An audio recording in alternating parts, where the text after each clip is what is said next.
बहुत समय पहले की बात है। एक राजा था जिसकी 7 पुत्रियां थीं। सभी 7 राजकुमारियां बहुत सुंदर थीं, लेकिन जो सबसे छोटी राजकुमारी थी वह सबसे ज़्यादा खूबसूरत और समझदार थी। उस राजकुमारी का नाम चंद्रप्रभा था, जो अपनी सभी बहनों में सबसे ज़्यादा समझदार थी। राजा की पत्नी की मृत्यु हो गई थी। माता की मृत्यु के समय सातों पुत्रियां बहुत छोटी थीं। उसके बाद इन सातों राजकुमारियों के पालन पोषण की जिम्मेदारी राजा पर आ गई थी। राजा अपनी बेटियों को बहुत प्यार करता था। राजा उन सभी राजकुमारियों की बहुत अच्छे से देखभाल करता था। उन्हें माता पिता दोनों का प्यार देता था। वे चाहता था कि राजकुमारी को ऐसा ना लगे कि उनकी माँ नहीं है। वह उनके लिए तरह तरह के भोजन बनवाता, अच्छे अच्छे कपड़ों का भी प्रबंध करता। वह अपनी बेटियों का पालन पोषण बहुत ही अच्छे से करने की कोशिश करता था। अब धीरे धीरे राजकुमारियां बड़ी होने लगी और वे अपने पिता राजा महाराज के लिए भोजन बनाकर रखने लगी। जब भी राजा अपने मंत्रियों के साथ किसी राज्य के कार्य के लिए अपने राज्य से बाहर जाता, तब राजकुमारियां उनके लिए खाना बनाकर रास्ते के लिए उनके साथ भेज दिया करती। धीरे धीरे समय बीत रहा था। उस राज्य में राजा का एक प्रधान सेवक भी था, जिसकी मृत्यु हो गई थी। वे भी अपने पीछे अपनी पत्नी और एक छोटी लड़की को छोड़ गया था। वे दोनों प्रधान सेवक के बिना इस संसार में अकेली रह गई थी। राजा की सातों लड़कियां अपने पिता के लिए भोजन तैयार करती थीं। जब वह राजकुमारियां भोजन तैयार कर रही होती थीं, उसी समय प्रधान सेवक की पत्नी, जो कि विधवा थी, उनके पास आती और राजा की बेटियों से थोड़ी सी आग मांगती। राजा की छोटी बेटी चंद्रप्रभा को वे औरत बिल्कुल पसंद नहीं थी। वे उसे लताड़ देती थी और कहती थी, अपने घर जाकर स्वयं आग जलाओ। तुम रोज रोज हमसे आग क्यों मांगने आ जाती हो? लेकिन उस औरत पर इस बात का कोई असर नहीं होता। वे औरत प्रतिदिन उनसे आग मांगने के लिए आने लगी। उसे छोटी राजकुमारी कितना भी लताड़ती, मना करती, लेकिन उस पर कोई असर नहीं होता था। राजकुमारी चंद्रप्रभा की जो 6 बड़ी बहनें थीं, वे अपनी छोटी बहन को बहुत समझाती कि चंद्रप्रभा शांत रहा करो, वे बेचारी विधवा है। यदि हम इसको थोड़ी सी लकड़ी की आग दे देंगी और यह उससे आग जला लेगी तो क्या हो जाएगा? जब देखो तुम उस औरत से लड़ती झगड़ती रहती हो। इसके साथ ही तुम उसको इतना भला बुरा भी सुनाती हो। इसमें उस बेचारी का क्या कसूर है? वे हमारे यहाँ आकर केवल हमारे चूल्हे से थोड़ी सी आग ही तो मांगती है। अपनी बड़ी बहनों की बात सुनकर राजकुमारी कहती है, कोई बात नहीं, आज तुम्हें मेरी बात समझ नहीं आती, लेकिन देख लेना, एक ना एक दिन यह औरत हमारे लिए बहुत बड़ी मुसीबत पैदा कर देगी। यह सिलसिला चलता रहा। वे औरत रोज उनके घर आग मांगने आ जाती। जैसे तैसे नज़र बचाकर राजा के खाने में राख मिला देती, क्योंकि वह विधवा औरत बड़ी दुस्वभाव की थी। वे जल्दी जल्दी से राख मिलाकर राजा का बना हुआ भोजन खराब कर देती थी। धीरे धीरे राजा को भी अपने खाने में कुछ खराबी महसूस होने लगी। वह जानता था कि उसके लिए खाना उसकी बेटियां बनाती है। राजा अपनी पुत्रियों से बहुत अधिक प्रेम करता था, इसलिए वह समझ नहीं पा रहा था कि उसकी पुत्रियां इसके खाने को क्यों बिगाड़ देती हैं।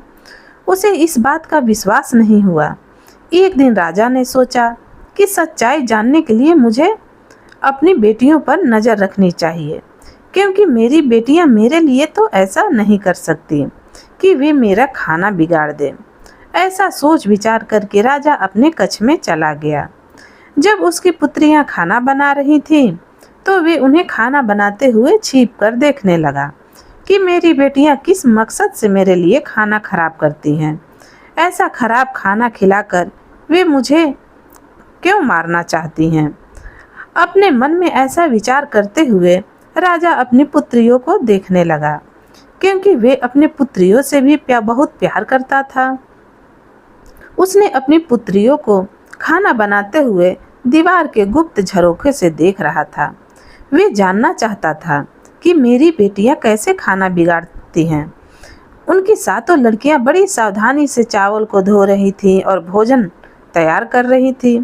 जैसे ही सभी प्रकार के भोजन बनकर तैयार हो गए तो उसने देखा कि उसकी बेटियों ने बड़ी सावधानी और स्वच्छता के साथ भोजन को चूल्हे से दूर हटाकर रख दिया। इसके बाद राजा ने जो देखा उसे देखकर वह बड़ा ही आश्चर्यचकित हुआ। राजा ने देखा कि प्रधान की विधवा आग लेने के लिए उनके घर पर आई और उनसे अपने घर पर भोजन पकाने के लिए आग मांगी। तभी चंद्रप्रभा उस पर क्रोधित हो गई और उसे खरी खोटी सुनाने लगी। चंद्रप्रभा उससे कहने लगी, जब देखो मुंह उठाए आग मांगने चली आती है। फिर चंद्रमुखी की दूसरी बहनों ने उसे समझाया, कोई बात नहीं, आग ही तो मांग रही है, तुम गुस्सा मत करो। जब वे आग लेकर जाने लगी तो उसने राजकुमारियों की नज़र बचाकर सारे खाने में राख मिला दी। इस प्रकार उसने सबसे नजरें बचाकर सारा खाना खराब कर दिया। जब राजा ने देखा कि उसकी बेटियां तो बहुत सफाई और बड़े सुंदर तरीके से खाना बनाया था, लेकिन प्रधान की पत्नी ने लकड़ियां की आग लेने के बाद खाने के सामान में राख मिला दी, तो राजा बहुत क्रोधित हुआ और वह अपने राजमहल में दरबार लगाकर बैठ गया। उसने तुरंत अपने आदमियों को प्रधान की पत्नी को पकड़कर लाने के लिए भेज दिया और उनसे कहा कि प्रधान की पत्नी को शीघ्र मेरे सामने पेश करो। विधवा औरत को राज दरबार में लाया गया। जब राजा ने उससे इन सारी घटना के बारे में पूछा तो उस विधवा औरत ने कहा कि महाराज मुझे क्षमा करें, मैं तो एक खेल खेल रही थी। मैं यह देखना चाहती थी कि आप कितने चतुर और समझदार हैं और कैसे इस समस्या का हल निकालते हैं। वह औरत महाराज की प्रशंसा करते हुए कहने लगी, महाराज आप तो बहुत ही न्यायप्रिय और समझदार हो। इस प्रकार उस औरत ने राजा को अपनी मीठी मीठी बातों में उलझा दिया। उसकी ऐसी बातें सुनकर राजा भी उसकी समझदारी के कारण उस पर अत्यधिक प्रसन्न हो गया और उस पर मोहित भी हो गया। राजा ने उसको दंड देने के स्थान पर उसको रानी बनाने का निर्णय कर लिया और इस तरह उसने उससे विवाह कर लिया। अब वे प्रधान की विधवा पत्नी विवाह करके राजमहल में आ गई। अब वे विधवा से रानी बन गई। अब यह नई रानी राजा की पहली पत्नी से पैदा हुई सातों लड़कियों से बहुत अधिक नफरत करने लगी। वह चाहती थी कि किसी भी प्रकार यह सातों राजकुमारियां महल से निकल जाए। राजकुमारियों को महल से निकालने के लिए वह रोज नई नई चालें चलने लगी और सोचने लगी कि जैसे भी हो उनको किसी भी तरह महल से निकाल देना है और उसके बाद राजा की सारी धन संपत्ति के साथ सभी प्रकार के ऐश्वर्य केवल उसके और उसकी पुत्री के लिए होगा और वो यहाँ पर राज करेगी। वह चाहती थी कि उसकी पुत्री भी राजकुमारी बनकर रहे, उसकी अपनी पुत्री को ज़्यादा सम्मान मिले। लेकिन राजा अपनी पुत्रियों को बहुत प्यार करता था। उसको अपनी पुत्रियों के प्रति बहुत ही दया और करुणा थी। राजा अपनी पुत्रियों को बिल्कुल भी दुख में नहीं देख सकता था। दूसरी ओर नई रानी हर प्रकार से राजा की पुत्रियों को दुखी करना चाहती थी। वे उन्हें पूरा दिन कार्य में लगाए रखती थी। धीरे धीरे अब वे राजा की सातों पुत्रियों को खाने के लिए भरपेट खाना भी नहीं देती थी। वे उनको खाने के लिए बहुत ही कम खाना देती थी और धीरे धीरे वह उनकी जरूरत की सारी सुख सुविधाओं को भी कम करती जा रही थी। इस तरह सातों बहनों पर हर प्रकार से दुखों का पहाड़ टूट पड़ा। इसके विपरीत जो प्रधान की पत्नी थी, जो अब रानी बन गई थी, वो अपनी पुत्री को हर प्रकार की सुख सुविधा देती थी और वो राजकुमारी की तरह महल में रहती थी। एक दिन बहुत अधिक दुखी और परेशान होने के कारण वे सातों बहनें महल के बाहर जाकर अपनी माँ की समाधि पर रोने लगी। वहाँ जाकर वे अपने माँ से इस प्रकार से कहने लगी कि माँ, तुम क्यों हम लोग को बेसहारा छोड़कर चली गई? देखो हम सब कितने दुखी हैं। सौतेली माँ हम पर कितने जुल्में ढा रही हैं, हमें भूखे प्यासे तड़पा रही हैं। माँ, अब हम क्या करें? धीरे धीरे यहाँ उनका रोज का काम हो गया। जब वो दुखी होती तो अपनी माँ की समाधि पर चली जाती और रोते हुए अपनी माँ से अपना हर एक दुख कहती। एक दिन जब वह सभी अपनी माँ की समाधि पर बैठी हुई रो रही थी और सिसकियाँ भर रही थी, तभी उन्होंने देखा कि उनकी माँ की समाधि पर एक बहुत ही सुंदर पेड़ हो गया है। जल्दी ही वे पेड़ पूरी तरह से ताजे और सुंदर स्वादिष्ट फलों से भर गया। वो अनार का पेड़ था। अब वे सभी सातें बहनें उन फलों को खाकर अपनी भूख को शांत करने लगी थी। हर रोज जब उनकी सौतेली माँ उनको खाने के लिए भोजन नहीं देती तो वे सब अपनी माँ की समाधि पर आकर अनार के फलों को खाकर अपनी भूख को शांत करने लगी। आगे चलकर उन सब बहनों ने अपनी सौतेली माँ के द्वारा दिया जाने वाला घटिया भोजन भी खाना बंद कर दिया और केवल अनार के फलों को खाकर ही जीवित रहने लगी, क्योंकि वे अनार का एक वृक्ष बहुत ही अद्भुत पेड़ था। उस पेड़ से जितना ज्यादा फलों को तोड़ा जाता, अगले ही दिन उससे और अधिक पके और सुंदर स्वादिष्ट फल लग जाते थे और इतना उन बहनों के लिए पर्याप्त होता था।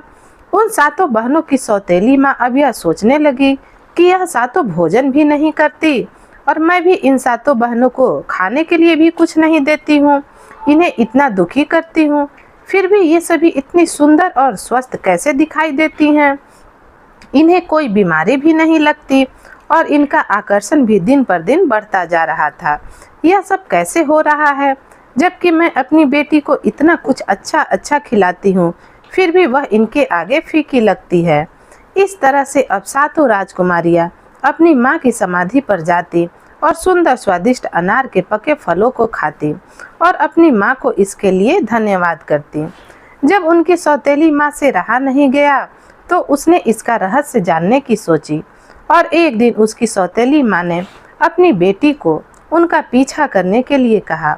उनकी सौतेली माँ की बेटी उनका पीछा करते हुए उस समाधि के पास जा पहुंची। उसने देखा कि सातों की सातों बहनें अनार के पके हुए फलों को इकट्ठा कर रही हैं।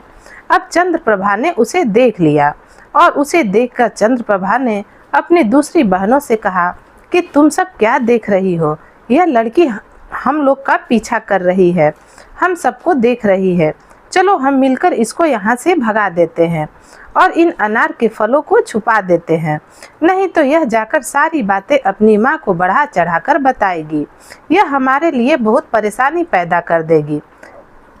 लेकिन चंद्रप्रभा की दूसरी बहनों ने कहा, अरे नहीं नहीं चंद्रप्रभा, तुम इतनी अधिक परेशान मत हो, यह लड़की तो निर्दोष है, इसकी माँ हमें कष्ट देती है, इसमें इसका क्या कसूर है। ऐसा कहकर वे उसे अपने पास बुला लेती है और उसको भी खाने के लिए कुछ अनार दे देती है। अब वे लड़की अपने घर आकर अपनी माँ से कहती है, माँ यह सभी कोई भूखी नहीं रहती, इनकी माँ की समाधि पर एक अनार का पेड़ है, यह सभी उस पेड़ से अनार के फल तोड़कर खाती है और उस पेड़ के फल भी बड़े मीठे हैं, ऐसा मीठा फल मैंने जीवन में आज तक नहीं खाया। बेटी के मुख से ऐसी बातें सुनकर रानी बहुत गुस्से में आ गई और वह सोचने लगी कि अब मैं इन्हें वहां से फल खाने से कैसे रोकूं। अगले दिन उसने अपना पूरा समय अपने कक्ष में ही बिताया।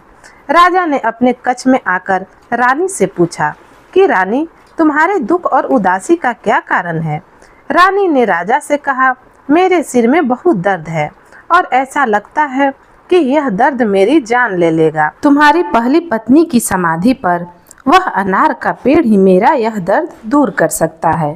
राजा के पूछने पर उसने कहा कि उस पेड़ को उखाड़कर उसकी जड़, उसके तने और साथ में उसके पत्तों को उबालकर जो जल तैयार होगा, उस जल से मेरे सिर की मालिश करने पर और मेरे द्वारा उसका सेवन करने पर मेरे सिर का दर्द ठीक हो जाएगा। रानी की बात मानकर राजा ने उसी समय अपने नौकरों को अपनी पहली पत्नी की समाधि पर भेजा और कहा कि समाधि पर जो अनार का पेड़ है उसको जड़, तना और पत्तों समेत उखाड़कर मेरे पास यहाँ लेकर आओ। सेवकों ने तुरंत राजा की आज्ञा का पालन किया और उस सुंदर अनार के पेड़ को जड़ से उखाड़कर ले आए।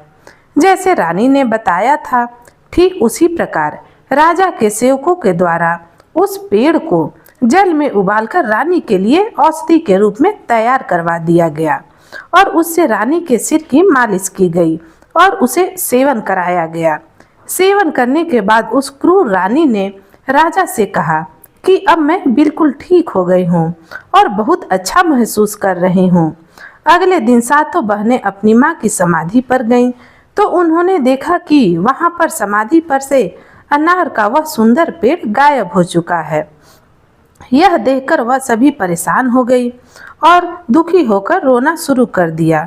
वे सोचने लगी कि अब वहाँ माँ की समाधि पर अनार का पेड़ भी नहीं है। वे कहाँ जाएंगी और क्या खाएंगी? अनार का पेड़ ना होने के कारण वे सभी फिर से भूख से छटपटाने लगी और अपनी माँ से प्रार्थना करने लगी। तभी उन्होंने देखा कि अनार के पेड़ के स्थान पर एक छोटा सा तालाब बन गया है, जो मक्खन जैसा पदार्थ से भरा हुआ था, जो जल्द ही सफेद ठोस रोटी की तरह बन गया, जिनको रोती हुई सभी बहनों ने बहुत ही आश्चर्य के साथ देखा। यह देखकर सभी बहनें बहुत खुश हुईं और उसमें से कुछ रोटी को लेकर खाने लगी, जो खाने में बहुत ही स्वादिष्ट थे और उन्हें बहुत पसंद भी आए। अगले दिन भी वही हुआ और इसके बाद अब रोजाना यही होने लगा। हर रोज सभी राजकुमारियां अपनी माँ की समाधि पर जाती और देखती कि एक छोटे से तालाब में पहले से मक्खन बनता है, फिर वह मक्खन रोटी का रूप ले लेता है और उस रोटी को खाकर वह सभी अपनी भूख को शांत कर लेती है। अनार का पेड़ उखड़ जाने के बाद भी सातों राजकुमारियों की पहले जैसी हालत देखकर रानी फिर से परेशान हो गई। उस दुष्ट रानी ने अपनी पुत्री को बुलाकर कहा, मुझे पता नहीं यह क्या हो रहा है। मैंने तो उस अनार के पेड़ को उखाड़ दिया है जो रानी की समाधि पर उगा था, फिर भी वे सब लड़कियां बिल्कुल भी दुखी नहीं लगती और न ही वह उदास हैं, न ही वह दुबली पतली हुई हैं। फिर वह अपना भोजन कहाँ से खाती हैं, क्योंकि महल में जो भोजन मैं उन्हें देती हूँ उसे तो वह खाती नहीं है।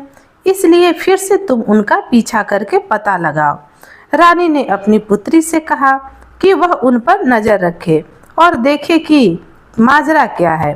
पहले की तरह अगले दिन भी सातों बहनें अपनी माँ की समाधि पर चली गईं और वे वहां जाकर मक्खन से बने रोटी को खाने लगी। तभी सबसे पहले चंद्रप्रभा ने सौतेली माँ की बेटी को देखा, जो छुपकर उन पर नजर रखी हुई थी। उसने अपनी बड़ी बहनों से कहा कि देखो, यह लड़की दोबारा यहाँ पर आ गई है और हम पर नजर रख रही है। चलो हम इस तालाब को ढक लेते हैं, जिससे वह इस तालाब को नहीं देख सके। अगर हमने अपने रोटी का थोड़ा सा भी टुकड़ा इसको दिया तो यह जाकर अवश्य ही अपनी दुष्ट माँ को बता देगी और यह हमारे लिए दुर्भाग्य की बात होगी, क्योंकि वह दुष्ट रानी फिर से कोई न कोई षड्यंत्र रचेगी।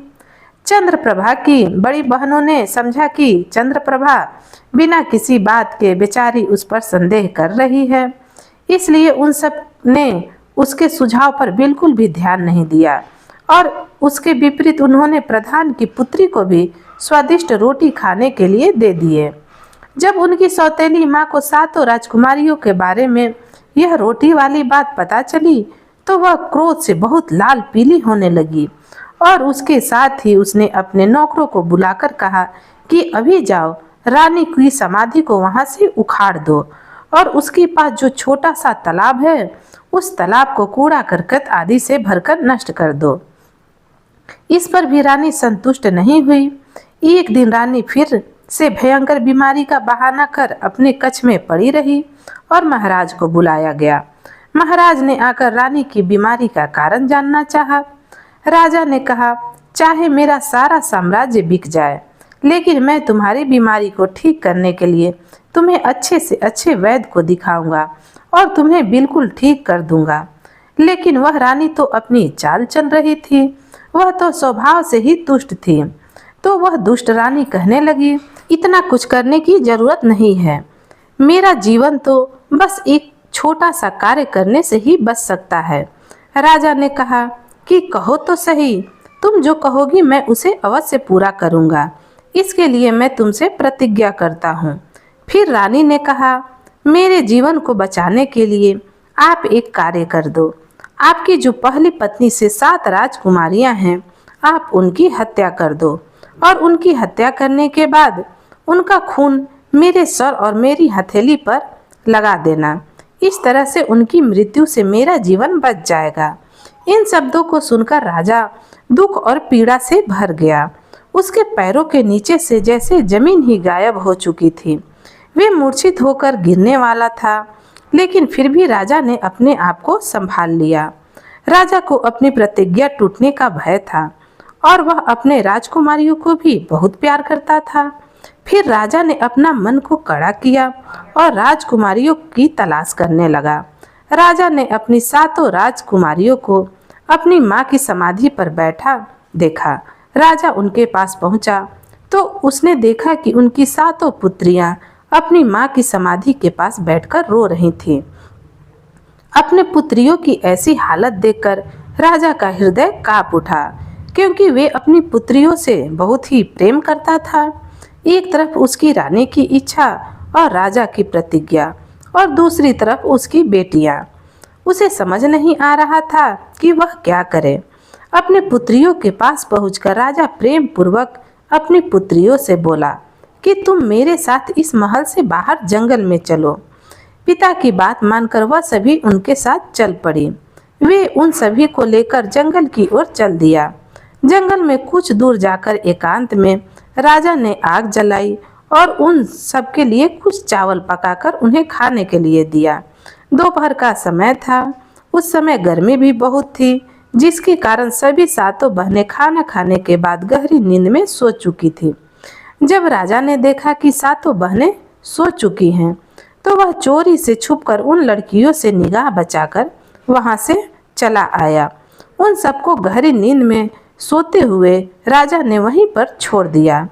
राजा अपने मन में यह सोचकर खुश था कि चलो हमारी पुत्रियां जहाँ भी रहेंगी कम से कम जीवित तो रहेंगी और ठीक तो रहेंगी। वे अपनी सौतेली माँ के अत्याचारों से तो बची रहेंगी और कहीं जाकर अपना जीवन गुजार लेंगी। साथ ही उसने भगवान से प्रार्थना की कि वे इस एकांत जंगल में उसकी पुत्रियों को भूखे प्यासे किसी जानवर के भोजन के रूप को न प्राप्त हो जाए। राजा इस प्रकार सोचते हुए बार बार भगवान से प्रार्थना करते हुए वहां से चला गया। राजा ने वापस आते समय जंगल में एक हिरन को मारा और उसका खून लेकर महल में वापस आ गया। उसने रानी के सिर और हथेली पर उस हिरन के खून को लगा दिया। उस क्रूर रानी ने सोचा कि राजा ने सच में 7 राजकुमारियों को मार दिया है। उसने राजा से कहा कि अब वह बिल्कुल ठीक महसूस कर रही है। उधर जंगल में राजा के चले जाने के बाद 7 बहनों की नींद खुल गई। उन्होंने अपने आप को घने जंगल में अकेला पाया। जब उन्होंने अपने चारों तरफ भयंकर जंगली जानवरों की चिघाड़ों की आवाज़ को सुना, तो उन आवाज़ों को सुनते ही वे डर कर भय से कांपने लगी और उनका पूरा शरीर भय से थरथराने लगा। वे सब रोने और चिल्लाने लगी।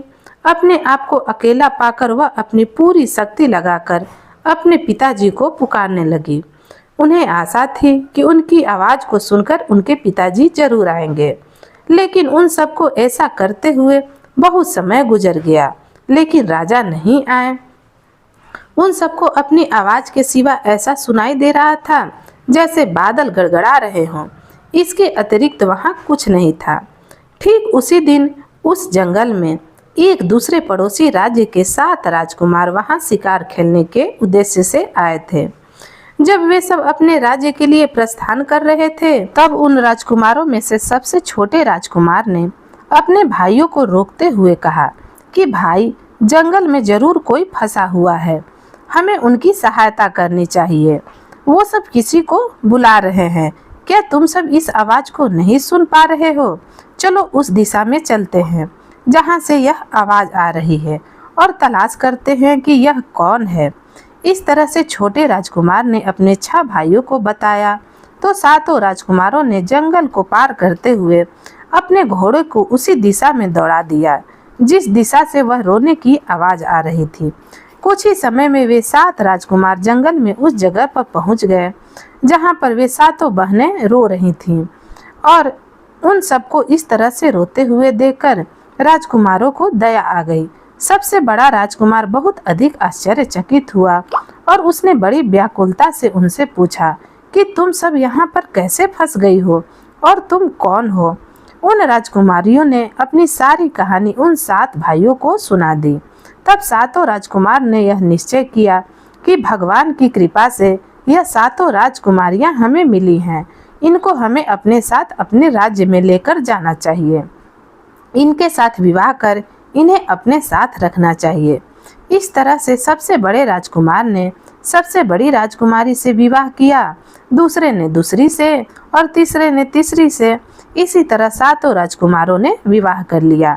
सबसे छोटे राजकुमार ने राजकुमारी चंद्रप्रभा से विवाह कर लिया, जो कि सबसे अधिक बुद्धिमान और सुंदर थी। 7 राजकुमारों की शादी 7 राजकुमारियों से हो गई।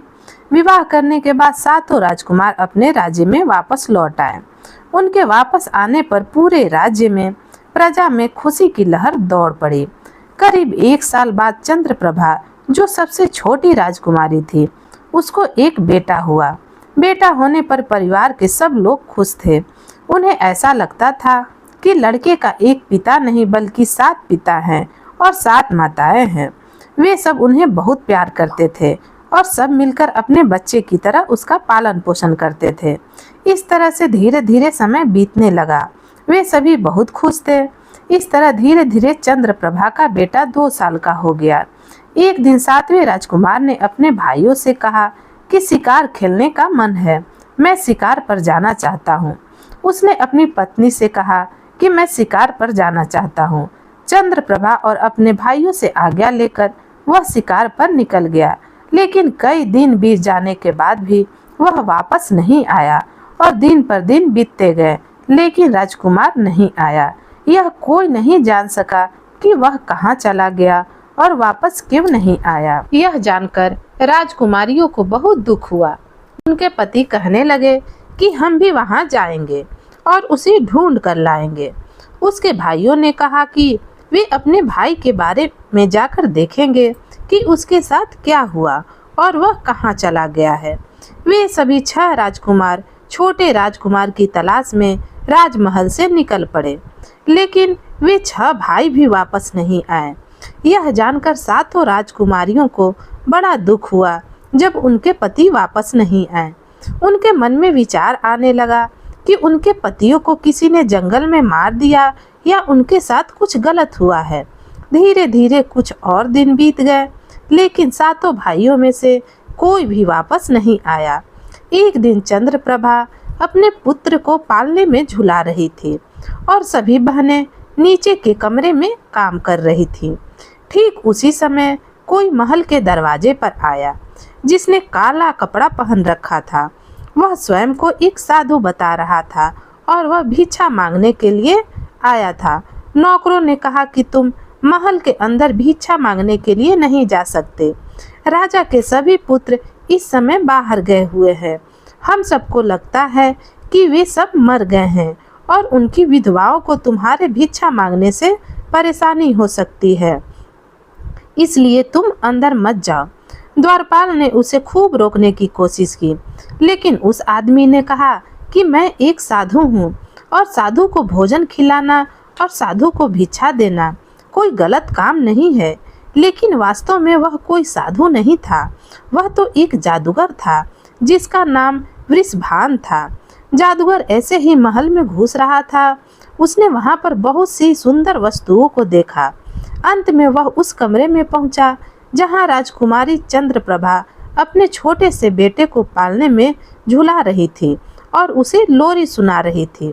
उसको देखते ही जादूगर ने सोचा कि इतनी अधिक सुंदर औरत जो स्वर्ग की किसी अप्सरा की तरह है, आज तक उसने अपने जीवन में कभी नहीं देखी। राजकुमारी को देखकर वह जादूगर उस पर अत्यंत मोहित हो गया और सीधा उसके पास चला गया। उसके पास जाकर उसने चंद्रप्रभा से कहा कि मैं तुमको पसंद करता हूँ, तुम मेरे साथ मेरे घर चलो, मैं तुमसे विवाह करना चाहता हूँ। राजकुमारी अपने कमरे में इस प्रकार एक अनजान व्यक्ति को देखकर हैरान थी। ऊपर से वह व्यक्ति उससे इस प्रकार विवाह करने की बात कह रहा था। राजकुमारी ने कहा, मैं शादीशुदा हूँ, मेरा पति है मुझे डर है कि उसकी मृत्यु हो चुकी है। फिर भी मेरा यह छोटा सा बेटा है जिसके लिए मैं निश्चित रूप से ही यहीं रहूंगी और इसका पालन पोषण करूंगी। जादूगर ने उसे बहुत सा प्रलोभन दिया, लेकिन राजकुमारी चंद्रप्रभा जादूगर की बात में नहीं आई और उसने कहा कि मैं इसके पिता को तलाश करूंगी, इसका पिता जरूर मिलेगा। लेकिन वह जादूगर ना सुनने का आदी नहीं था। उसे बड़ा गुस्सा आया कि यह राजकुमारी मेरे साथ विवाह करने के लिए राजी क्यों नहीं हो रही है। तो उसने उस राजकुमारी को बहुत समझाने की कोशिश की, लेकिन चंद्रप्रभा ने क्रोधित होकर जादूगर को वहां जाने के लिए कह दिया। जादूगर चंद्रप्रभा पर बहुत क्रोधित हो गया और उसने राजकुमारी को अपने जादू के बल पर एक छोटे से काले कुत्ते में बदल दिया। जादूगर ने कहा कि तू अपनी इच्छा से मेरे साथ नहीं चलेगी, तो मेरी इच्छा से मेरे साथ चलेगी। जब उस जादूगर ने राजकुमारी को कुत्ता बना दिया, तो कुत्ता बनकर राजकुमारी इधर उधर भागने लगी।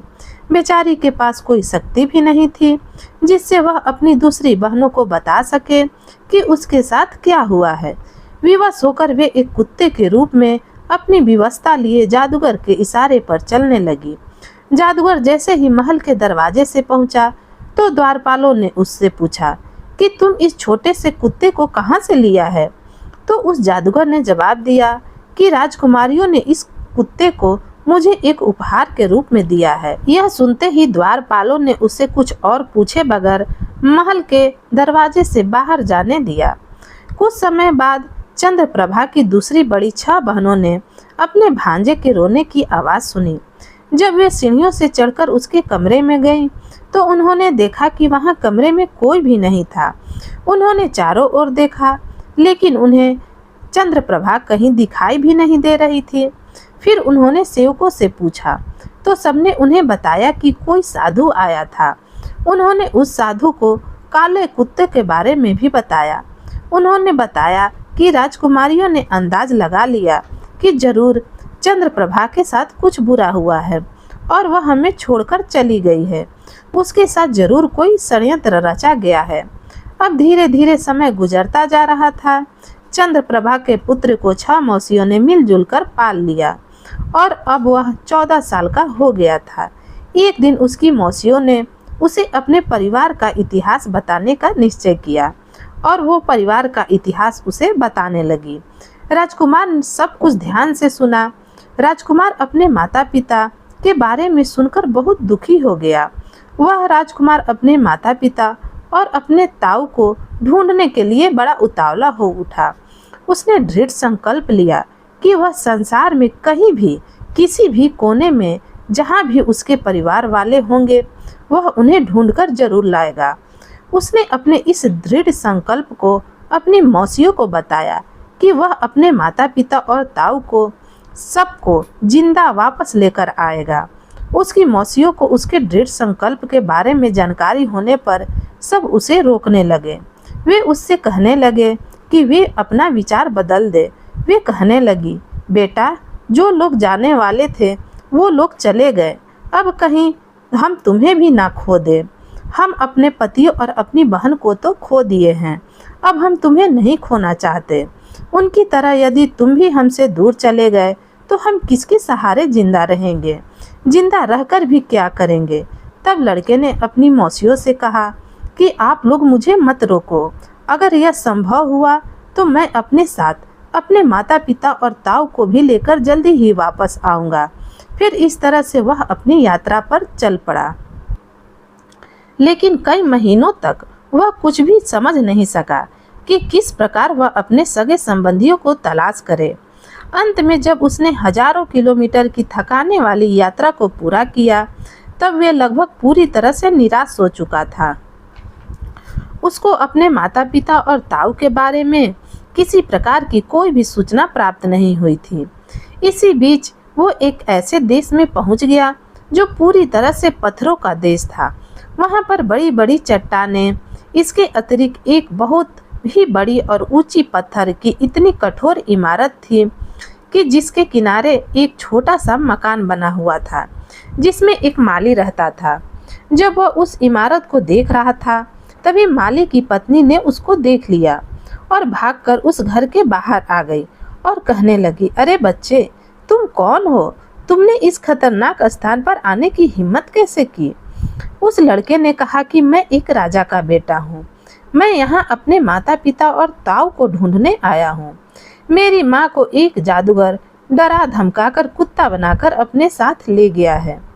उसकी बात सुनकर माली की पत्नी ने कहा, यह देश और यह स्थान एक महान जादूगर का ही है। उसके पास हर प्रकार की शक्ति है। जो भी व्यक्ति उसकी आज्ञा का उल्लंघन करता है या उसका अपमान करता है, उसको वह अपनी जादू की शक्ति से पत्थर या पेड़ बना देता है। तुम यहाँ पर जो भी सभी प्रकार के पेड़ और पत्थर देख रहे हो, यह सब कभी जीवित प्राणी थे। इन सबको हमारे मालिक जादूगर ने अपनी शक्ति से इस रूप में बना दिया है। कुछ समय पहले एक राजा यहाँ आया था। उसके बाद कुछ समय बाद उसके 6 भाई भी यहाँ पर आए थे। जादूगर ने उन सबको पत्थर और पेड़ में बदल दिया। केवल यही लोग दुर्भाग्यशाली नहीं थे। इनके अतिरिक्त एक बहुत सुंदर रानी, जिसको उसने इस बड़ी इमारत में कैद करके रखा है, जिसको जादूगर ने पीछे 12 सालों से कैद करके रखा है। जादूगर उससे विवाह करना चाहता है, लेकिन वो जादूगर से नफरत करती है। मालिक की पत्नी की बातें सुनकर छोटे राजकुमार ने विचार किया, अवश्य ही यह सब मेरे माता पिता और मेरे ताऊ हैं। आखिरकार अंत में मैंने उन सबको खोज ही लिया, जिसके लिए मैं इतने समय से भटक रहा था। इसके बाद उसने अपनी कहानी उस मालिक की पत्नी को बताई और उससे प्रार्थना की कि वह उसकी सहायता करे। उसने उस मालिक की पत्नी से कहा कि वे उसे उन बेकसूर और लाचार लोगों के बारे में और अधिक जानकारी दे। उसने मालिक की पत्नी से विनती की कि वह उन बेकसूर और लाचार लोगों को उस जादूगर से बचाने में उसकी मदद करे। मालिक की पत्नी ने उसकी बात सुनकर और बेकसूर और लाचार लोगों के बारे में सोचकर उसका साथ देने का उससे वादा कर दिया। उसने सोचा कि हो सकता है इसकी मदद करके हम भी इस जादूगर से बच जाए, क्योंकि वह भी उनके जुल्मों के शिकार थे। इसलिए उसने उस लड़के का साथ देने के लिए हामी भर दिया। अब इस तरह दोनों आपस में मित्र बन गए और मालिक की पत्नी ने उसको अपना रूप बदलने के लिए उसको समझाया कि तुम अपना रूप बदल लो, कहीं जादूगर ने तुमको देख लिया तो वह भी तुम्हें पत्थर में बदल देगा। राजकुमार तैयार हो गया। मालिक की पत्नी ने उस राजकुमार को अपनी एक साड़ी पहना दी और उसे बता दिया, आज से तुम सबकी नज़रों में मेरी पुत्री हो।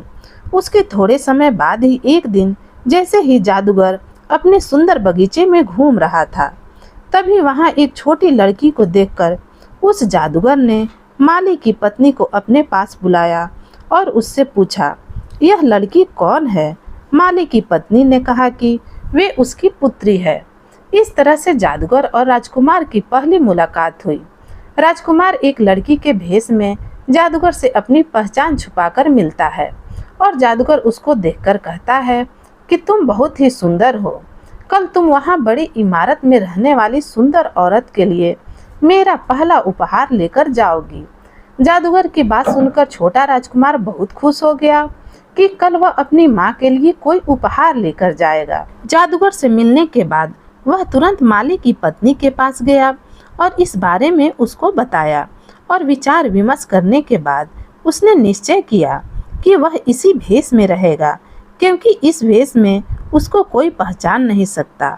उसने निर्णय किया कि उचित अवसर आने पर वह अपनी माँ को छुड़ा लेगा। जब चंद्रप्रभा की शादी राजकुमार के साथ हुई थी तो राजकुमार ने उसको एक छोटी सी अंगूठी दी थी जिस पर उसका नाम लिखा हुआ था।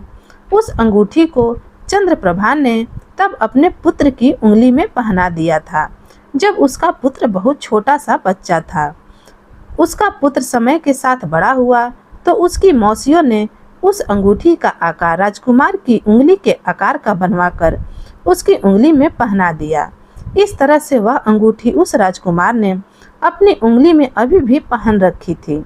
माली की पत्नी ने राजकुमार को सुझाव दिया कि तुम कुछ ऐसा इस गुलदस्ते में छिपाकर रख दो जिसे देखकर तुम्हारी माँ तुम्हें पहचान जाए, और कहा कि यह सब शीघ्र यथाशीघ्र बिना किसी समस्या के, बिना कठिनाई के संभव नहीं होगा, क्योंकि एक दरबान हमेशा राजकुमारी के ऊपर नजर रखता था। कैद में होने के कारण उसकी हर समय सख्ती से निगरानी की जाती थी। मालिक की पुत्री के रूप में राजकुमार को हर रोज फूलों का गुलदस्ता जादूगर की तरफ से अपनी मां तक पहुंचाने का मौका मिल चुका था। अब वे हर रोज फूलों का गुलदस्ता रानी तक पहुंचाने लगा था। एक दासी हमेशा उसकी मां के कमरे में रहती थी। अंत में एक दिन किस्मत ने उस राजकुमार का साथ दिया और उसको एक ऐसा मौका मिल गया जब कमरे में उसकी मां के अतिरिक्त और कोई दूसरा व्यक्ति नहीं था जहां कोई उसे देख सकता था। तो उसने अपनी अंगुली में पहनी अंगूठी को निकालकर उस फूल के गुलदस्ते में बांधकर अपनी मां के कदमों में डाल दिया। उस अंगूठी के जमीन पर गिरते ही आवाज आई। जैसे ही राजकुमारी ने उस फूल के गुलदस्ते की ओर ध्यान दिया, चंद्रप्रभा ने देखा कि इन फूलों के अंदर ऐसा क्या है जो यह विचित्र आवाज कर रहा है। ध्यान से देखने पर उसने एक छोटी सी अंगूठी फूलों के साथ बंधे हुए पाया।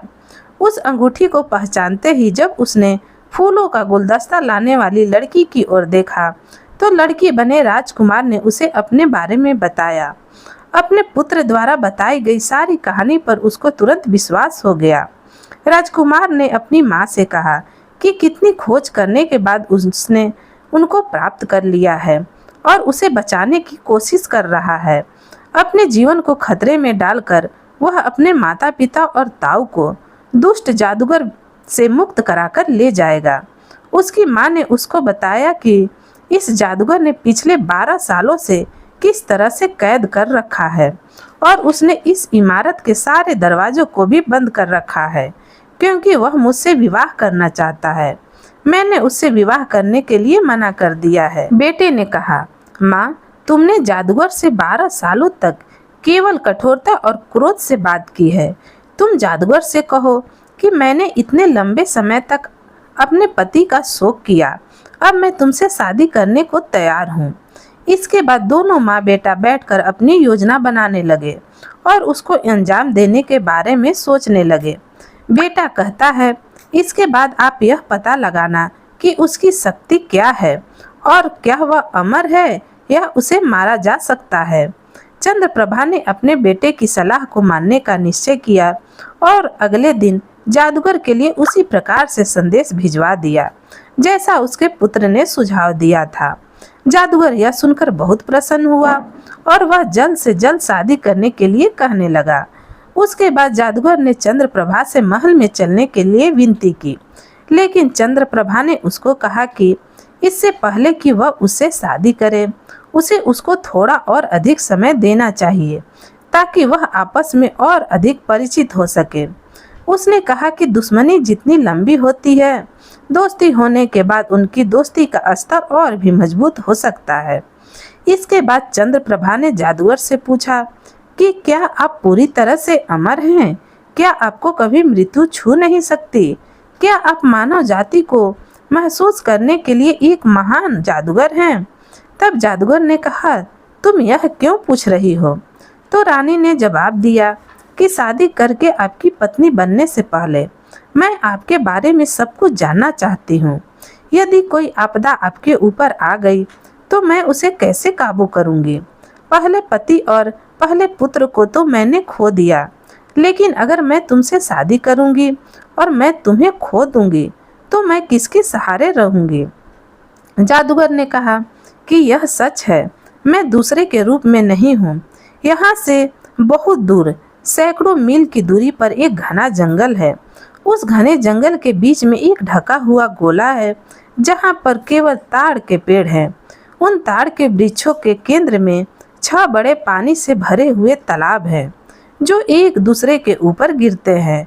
छठे तालाब के नीचे एक छोटा सा पिंजरा है जिसमें एक हरे रंग का तोता रहता है। उसी तोते के जीवन पर मेरा जीवन निर्भर है। उस तोते के मर जाने से ही मैं मरूंगा। जादूगर ने कहा, हालांकि यह काम असंभव है। तोते को किसी प्रकार से चोट नहीं पहुंचाई जा सकती। उस तोते को सुरक्षित बनाए रखने के लिए मैंने वहां पर बहुत बड़े बड़े जिन को नियुक्त कर दिया है। जो भी उस जगह के आसपास नजर आता है उसे तुरंत मार दिया जाएगा। चंद्रप्रभा की जो बातें उस दुष्ट जादूगर से हुई थी वह सब बातें अपने पुत्र को बता दी।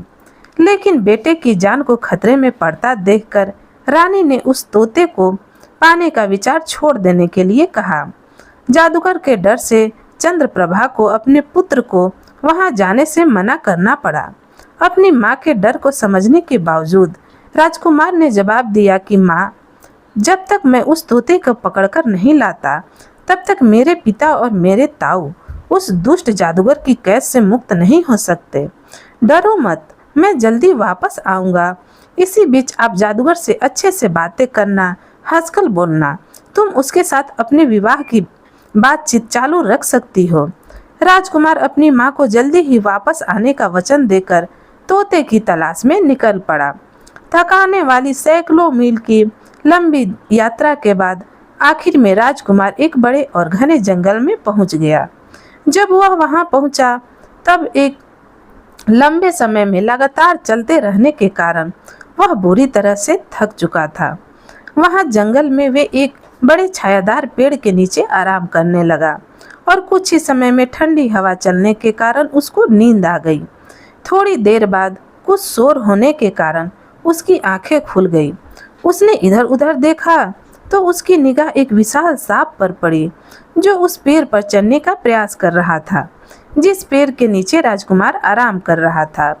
उसी पेड़ के ऊपर की शाखाओं पर एक चील के जोड़े ने अपना घोंसला बना रखा था और उस घोंसले में चील के दो छोटे छोटे बच्चे बैठे हुए थे। चील के वह बच्चे इस समय घोंसले में अकेले थे।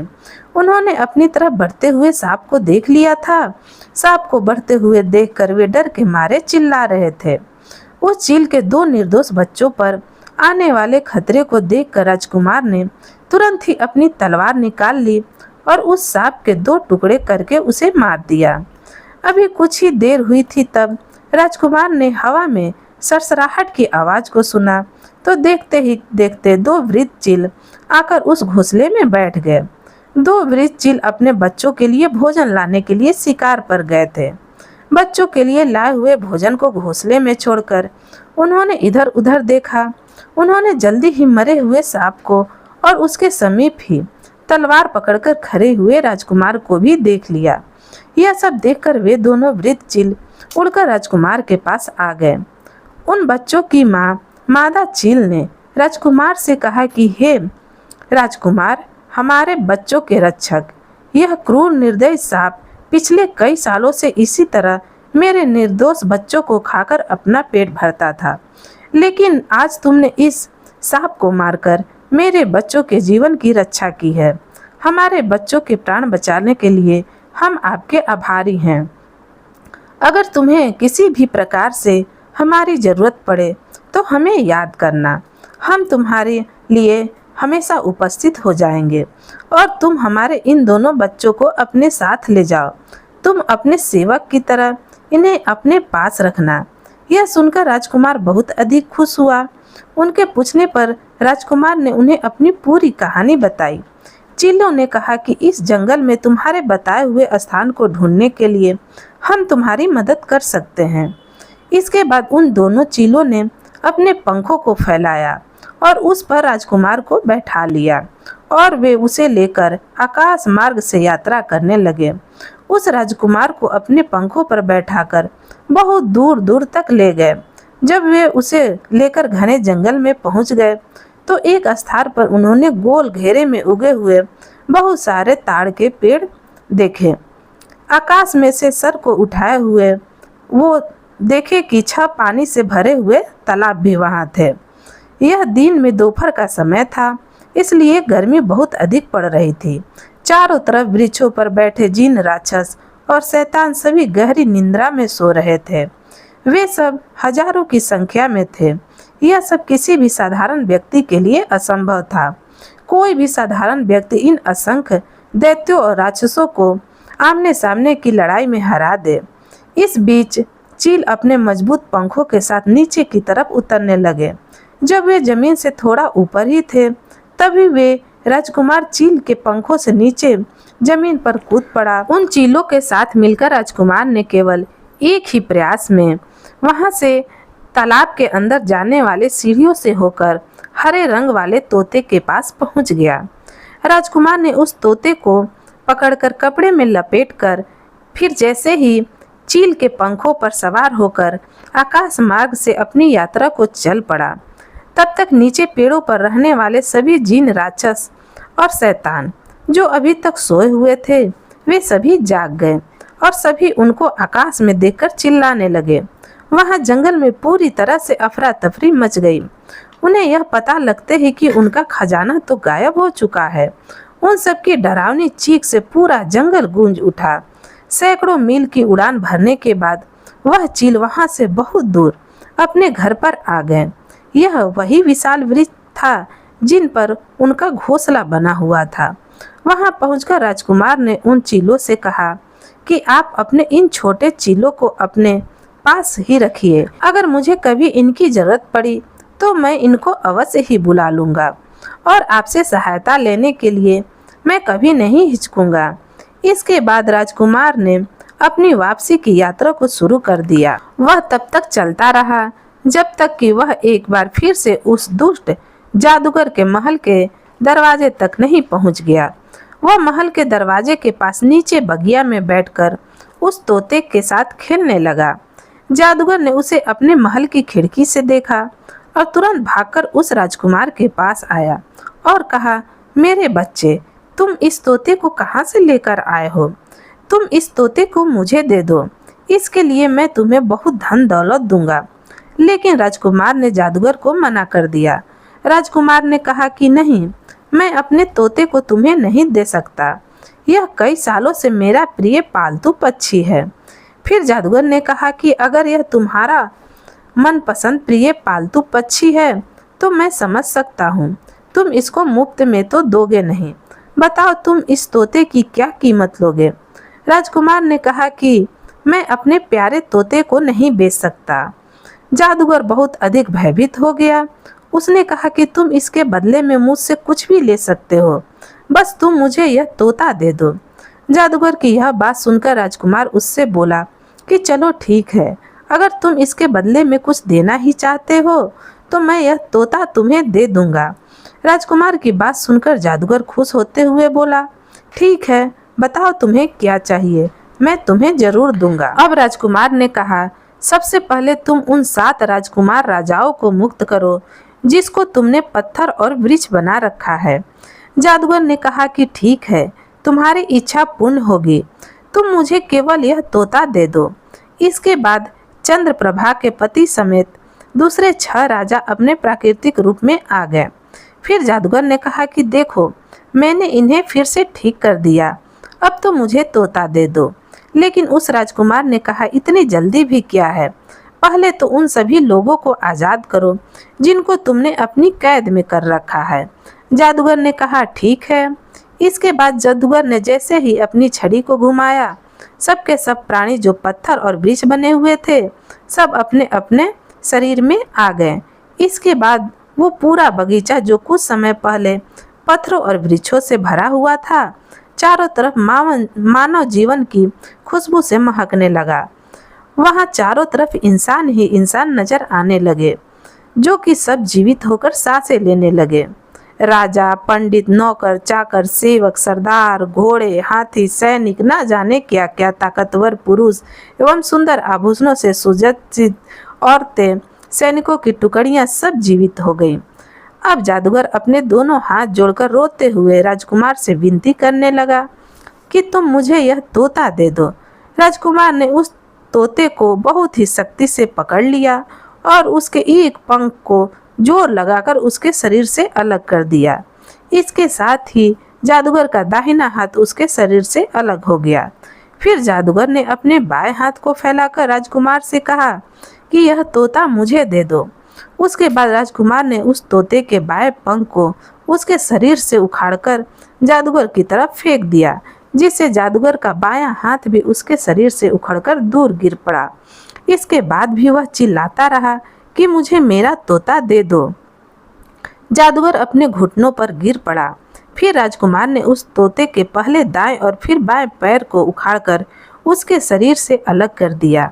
इसके साथ ही जादूगर के भी दोनों पैर उसके शरीर से उखड़कर उससे दूर जा गिरे। जादूगर के शरीर का कोई अंग उसका साथ नहीं रहा, तो वे अपनी आंखों को घुमाते हुए रोते हुए राजकुमार से कहने लगा, मेरा तोता मुझे दे दो। अब राजकुमार ने उस तोते का सर पकड़कर उसकी गर्दन मोड़ दी, जिससे उस तोते के प्राण पखेरु उसके शरीर से बाहर निकल गए।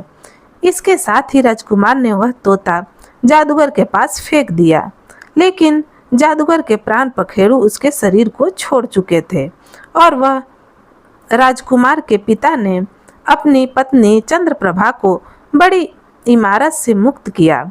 इस तरह से राजकुमार अपने सभी सगी संबंधियों के साथ अपने देश के लिए चला गया।